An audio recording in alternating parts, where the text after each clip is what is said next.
Assalamualaikum warahmatullahi wabarakatuh.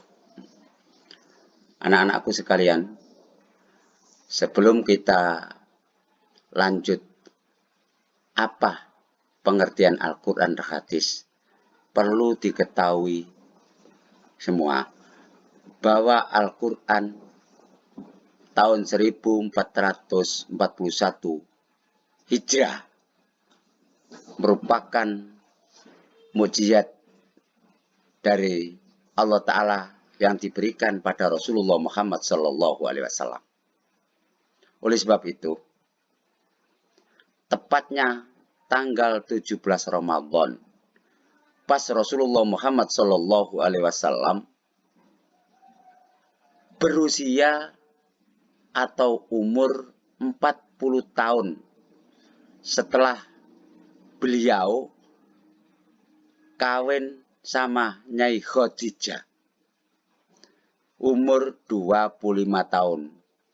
Berarti Al-Quran diberikan pada Rasulullah Muhammad SAW. Rasulullah tahanut tirakat di Gua Hira selama 15 tahun.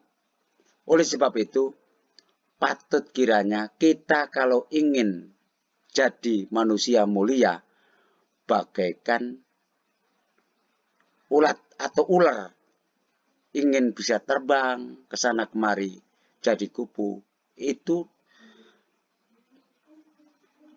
tirakat dulu. Oleh sebab itu perlu diketahui mukjizat yang tertinggi, yang termulia, yang paling besar, yang paling agung adalah Al-Quran. Oleh sebab itu patut Rasulullah mendapat mukjizat berupa Al-Quran di Gua Hira adalah surat Al-Alaq menunjukkan kejadian dari manusia yang sekaligus diperintahkan untuk membacanya, untuk mengetahui kejadian-kejadian tersebut, supaya kita sekalian itu tahu bahwa kejadian manusia itu adalah dari darah kempal. Sebelum kita ketahui, kita diperintahkan untuk membaca, dalam artian memberi pengertian supaya tahu kita, supaya tidak sombong. Oleh sebab itu ayat pertama adalah surat Al-Alaq yang diperintahkan pada Rasulullah. Mukjizat tersebut perlu diketahui adalah kalamullah yang diberikan pada Nabi Muhammad melalui malaikat Jibril secara mutawatir, sehingga pantas awalnya itu kita harus tahu pengertian dari Al-Quran, baik melalui istilah maupun secara bahasa. Kita simak bersama pada LKS kamu sekalian. Di situ memberikan gambaran pengertian dari Al-Quran. Dengan demikian, satu persatu kita harus tahu pendapat dari para alim ulama dan juga secara ilmiah. Pertama, pengertian Al-Quran dari para ulama ahli Al-Quran memiliki beberapa definisi dan pemahaman tentang Al-Quran, baik dari etimologi maupun terminologi. Etimologi itu bahasa, ya, kaya basa petungi kepiye ngono. Secara terminologi istilah secara umum. Beberapa pendapat tersebut dalam membahas Al-Quran? A. Menurut Alif Yani, ya, beliau wafat tahun 215 Hijriah. Quran adalah bentuk kata benda atau masdar dari kata qoro'ah. Masdar itu Qur'anan atau Quran, itu masdar. Yang artinya bisa diartikan sebagai bacaan atau sesuatu yang dibaca. Adapun potongan pembahasan perubahan tersebut secara sorotnya, sorot itu fa'ala yaf'ul fa'lan. Di sini disebutkan qoro'a yaqra'u Qur'anan. Makru'un. Qoro'a fi'il madhi, yaqra'u fi'il mudhari'. Qur'anan isim masdar. Makru'un iku maf'ulun gitu ya.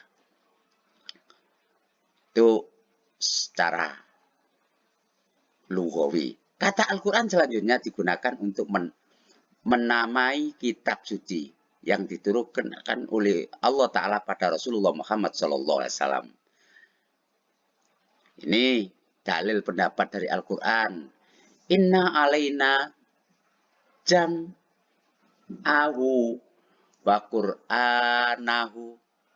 Surat Al-Qiyamah ayat 17.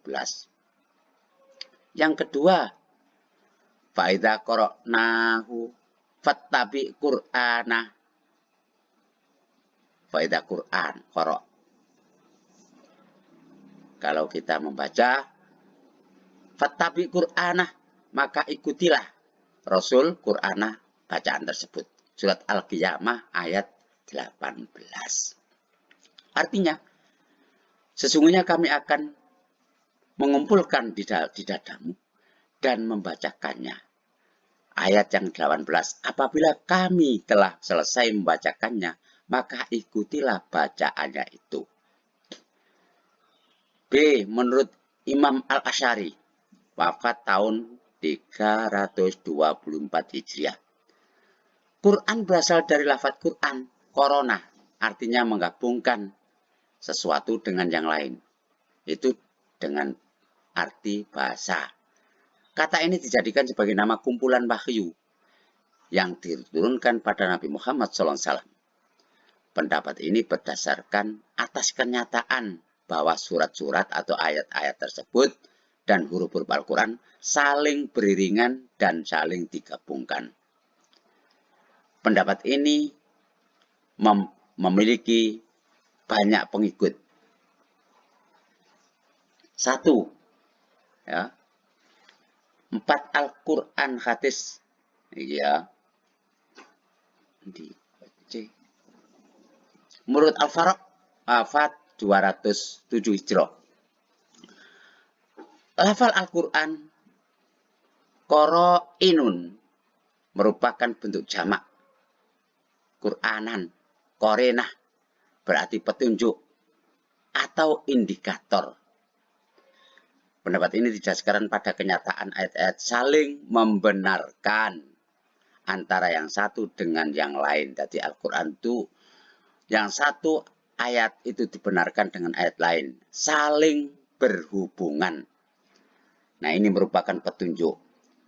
Pendapat yang keempat, menurut Az-Zujai, wafat 331 Hijrah. Al-Quran berasal dari sifat Al-Qur'u yang mengikuti susunan pola fu'lanun. Nah, fu'lanun yang artinya jamak. Argumen tersebut karena Al-Quran terdiri dari kumpulan surat-surat dan ayat-ayat yang memuat kisah-kisah perintah dan larangan. Pendapat tersebut karena Al-Quran mengumpulkan intisari dari kitab-kitab yang diturunkan pada masa sebelumnya. Kitab yang wajib kita ketahui ada 4. Ya. Zabur yang diturunkan pada Nabi Daud. Taurat pada Nabi Isa. Begitu juga Injil pada Nabi Isa alaihissalam. Yang terakhir merupakan penyempurnaan dari kitab-kitab tersebut dimasukkan dalam kitab Al-Quran yang diturunkan pada Nabi kita Muhammad SAW. Menurut As-Syafi'i, Al-Quran adalah isim alam asli. Ya. Al-Quran menurut Imam Syafi'i berasal dari kata apapun. Al-Quran memang sejak awal digunakan sebagai nama kitab. Diturunkan pada Allah, kepada Nabi Muhammad SAW, diturunkan oleh Allah ya, pada Nabi Muhammad SAW. Sehingga Al-Quran memang nama khusus yang diberikan oleh Allah. Seperti juga nama-nama kitab yang terdahulu, Zabur, Taurat, dan Injil. Seperti itu. Nah, Imam Subhan As-Suhbah, bahwa pendapat Al-Lihyani ini adalah pendapat yang paling tepat. Pendapat Al-Lihyani adalah pendapat yang paling masyhur. Sedangkan perbedaan-perbedaan tentang definisi Quran disebabkan adanya perbedaan sudut pandang dan perbedaan dalam menyebutkan unsur-unsur, sifat-sifat, aspek-aspek yang terkandung dalam Al-Quran. Perbedaan-perbedaan ini muncul karena kandungan Al-Quran sangat luas. Semakin banyak unsur dan sifat dalam mendivisikan Al-Quran, maka semakin panjang pengertian dan pemahamannya dan juga paling dalam. Oleh karena itu, pendapat perbedaan tersebut justru bisa saling melengkapi dan digabungkan, saling memahami terhadap isi Al-Quran.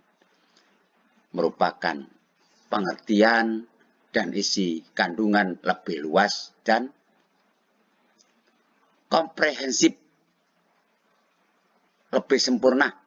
Beberapa pendapat ulama mengenai diviasikan secara terminologi diantaranya. Nah, yang awal tadi kan secara balaghah, secara bahasa biasa.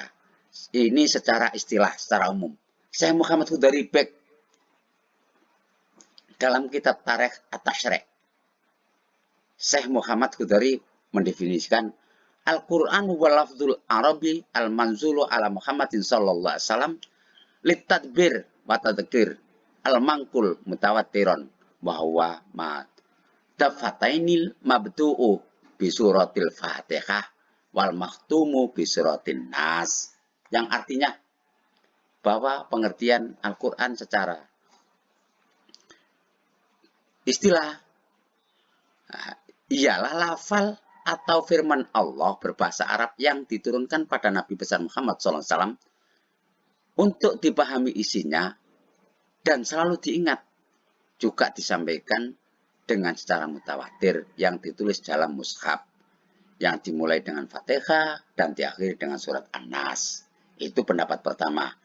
Pendapat kedua, Imam As-Subhi Saleh. Beliau memberi definisi Al-Quran wal kitabul mu'jizul al-manzul ala Nabi Muhammad SAW al-maktub fil musakhifi al-mangkul alaihi bitawaturi al-muta'abbadu bitilawati. Yang artinya Al-Quran adalah yang mengandung mukjizat yang diturunkan pada Nabi Muhammad SAW, ditulis dalam mushaf-mushaf yang harus disampaikan secara mutawatir dan bernilai ibadah bagi orang yang membacanya. Begitu juga Muhammad Abduh memberi definisi secara istilah sebagai berikut. Min khifdihi ala mansudri fil mahfudhi al-masakhifi fil maktubil Qur'anu wal kitabul muslimin.